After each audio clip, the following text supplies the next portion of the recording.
So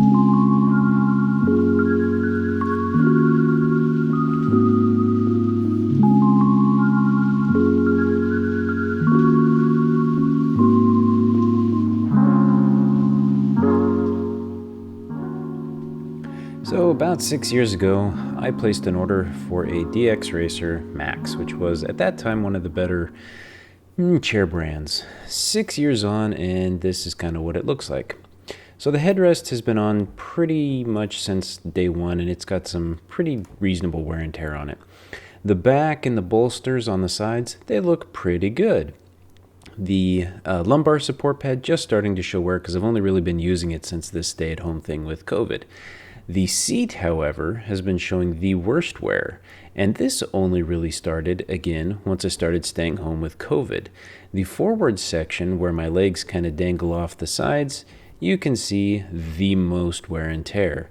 However, that I could live with. It's the part where my butt cheeks dig into it that has really collapsed the pad and started to wrinkle and warp the bolster as well on the bottom, which is really why I'm replacing it. Now, the backrest, I really don't like it. It's not a bad pad, but the way it attaches is really janky because the clip is right there on the side, so it actually sticks out and forces the thing to sit uneven on the clip. So once you put it in, it hangs down like that. You have to kind of pull it around and jiggle it and get it in place, and then you can't really get it right where you want it, so you have to mess with it a lot. Next, the armrests. They're not bad, but it looked good on paper to have 5-6D, whatever they called it, motion up, down, forward, backward, left, right. In all honesty, I used absolutely none of it. I left them in dead centered, middle, all the way back so I could scoot under the desk, and bottomed out. Never used them. They weren't bad the 1 or 2 times I tried them, but don't care. The casters on this were pretty big. I never had problems rolling over things, which was nice. I liked that it had the little foot guards on there, simply because if you have a rock in your shoe or something like that, you're not going to scuff it up as much, and you have a little bit of a footrest to put your feet on. So, not too bad. I enjoyed those. Overall, this was a very good chair. It replaced a $300 chair, and I think I paid $450 for this one out the door. And it's been a good chair, but really heavy usage, such as work from home now with COVID, has just decimated this chair. I take pretty good care of it, as you can tell by the back, and I sit in this thing every single day, even more so now, but it still couldn't really stand the test of time. It was very comfortable. I'm about 6'1". Right now I'm about 145 pounds, so kind of lanky. No real issues with the side. I bought the Max simply for the height, and you can see it fits me very well. The headrest goes right into the back of my neck, so it's very, very comfortable to lean up against. Now, what did I replace it with? Well, I spent a very long time looking and ultimately decided on the autonomous Ergo Chair 2. So, let's jump in, take this out of the box, and see what we've got. So, came pretty well packaged. The box on the outside had some pretty deep gashes, cuts, and dings in it, so I was a little bit worried, but they did double box it, which I thought was kind of nice because the inner box really didn't have any damage on it. Now, this chair was pretty heavy, but it's really only one component that really had the weight to it. They stuffed everything in here kind of tightly, and you can see some of the box damage from internal components pushing against each other. The armrests, I'd seen a couple complaints about this because the bubble wrap on these armrests was really pathetic, and they've got the casters in here, which are kind of small. They've got the piston, and they've got the screws and other components in here, so anything kind of moving around heavily in there could potentially get damaged. The back of the chair was decently in there again, kind of Tetrised, of course. A nice big gash there in the bubble wrap, but it didn't go through the inner layer of bubble wrap. I'm not sure what would have punctured that, but it definitely went through pretty deep. This is the heaviest component, which is the actual control mechanism that everything goes through. This sucker's really heavy and really adds the weight to most of the chair. The rest of the components are really light. The seat cushion, again, has a weird puncture there, a couple of them, but no damage to the seat itself. It is memory foam, supposedly. And the bottom part, I looked over this one to see if there was any potential damage, scuffs, scratches on it, again seeing some of the comments, and overall my unit really doesn't have any damage on it. Again, bubble wrap on this piece is pretty pathetic. So I took it all off and began installing the casters. Thankfully no damage, scuffs, or problems to look at, but I gave it a decent inspection. The casters are a little smaller than the ones that came on the DX Racer, which I was a little disappointed in, but they roll really smoothly and they're not bad. However, installing them required a heck of a lot more effort than I was anticipating. Kind of hurt my thumbs on a few of these to get them to snap into place, so I don't think they're coming out anytime soon, even if I wanted to replace them. The headrest, not bad, no damage on the packaging.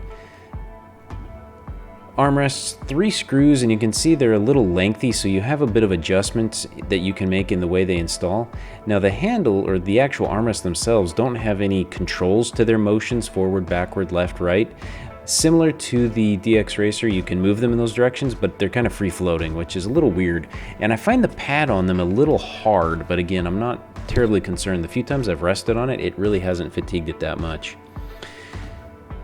Alright, the seat cushion itself did have a bit of that funky memory foam smell, but to be perfectly honest, it was gone a few minutes after I took it out of the package. Now I'm sure if I stuck my face down in it and sniffed, it would probably smell, but not really a big deal.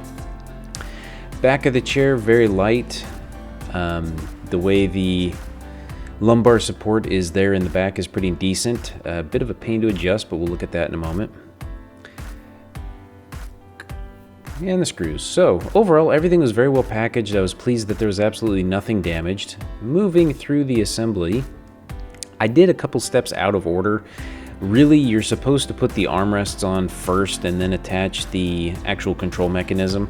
I put the control mechanism on first and then put the armrests on. Really not a problem, but there was one control lever that was kind of blocking what I was doing, so I potentially would have had to, well, I would have had to, but I did have to turn it a little bit and then screw it, and it was a little cumbersome. Not bad though, so probably better just to do the armrests first. I prepped all the screws and got everything ready and then put them on. So assembly, very easy, nothing really confusing. A couple of these, especially on the control mechanism, you want to do the screws in diagonal, similar to putting on a CPU cooler or something like that. But it was very simple and straightforward. Now, why did I go with the Ergo chair while I'm going through the parts I talked about here? I looked at a ton of different chairs, and the Ergo chair I got for just under $400, so about $50 to $60 less than my DX Racer. I wanted a cloth seat because I didn't want it to wear out as much, and I wanted something a little firmer that would absorb the weight of my body a little bit. Now, I don't have a lot of weight, but the DX Racer, once I started sitting in it all day, every day, for 18 to 20 hours, depending on what my work shift is, it really just fell apart, and I'm really hoping that buying a more office chair style will last a little longer. Recently, Gamers Nexus put out a nice review of a bunch of these chairs, and this was one of them.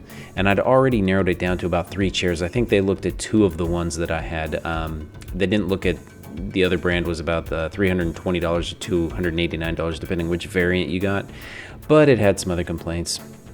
I was tempted by one of them that had retractable armrests because I really don't use them. I could have just left them off, but there are times where I sit back and kind of lounge and look at something or study a spreadsheet, and I do use them a little bit, but for the most part they're tucked up under my desk where I really don't get them, and I lean more on the desk. But the width of this and the overall size was very similar to the DX Racer.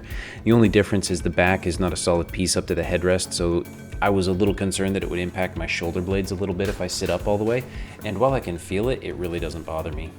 Installing the back was simple with 3 screws. This part was probably the hardest piece, just simply because you have a little hole to slide the piston into, but as you can see, I really didn't have any problems installing this.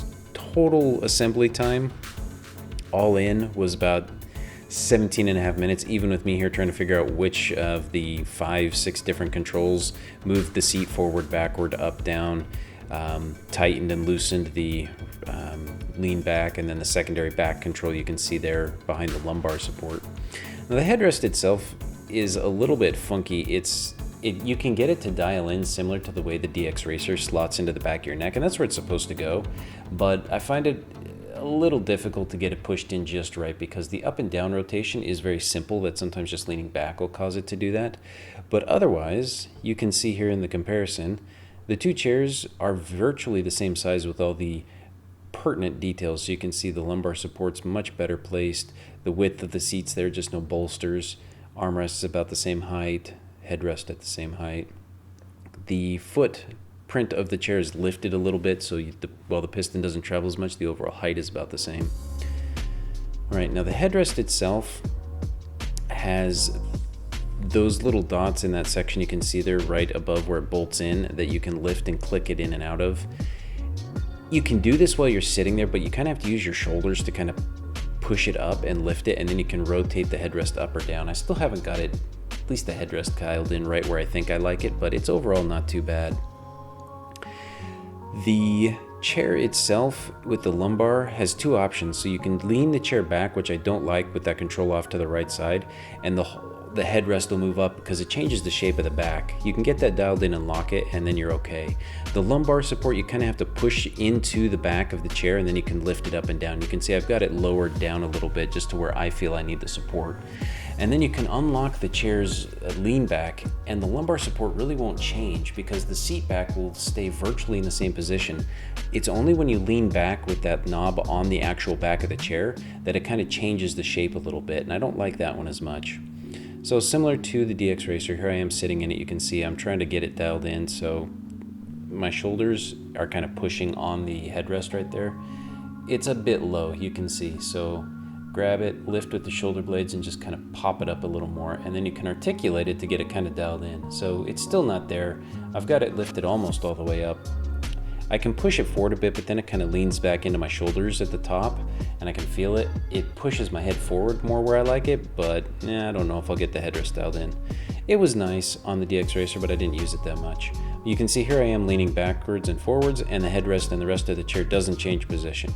I spent the next 5-6 minutes playing with all the controls to get the lean back dialed in to where I can keep it up, where if I just lean into the back of the chair it won't go, but if I put a little bit of effort behind it, I can just slot back and then I can hold it pretty easily. So really liking that, because on the DX Racer I had to keep it locked. I couldn't get it dialed in just to the point where I could lean into it, stay vertical comfortably, or I would just slip backwards. So with this one I'm very pleased with the setup overall, and I'm really thus far happy with what I got for the price. So hope this helped a little bit. If you have any questions, let me know. Otherwise, thank you for watching.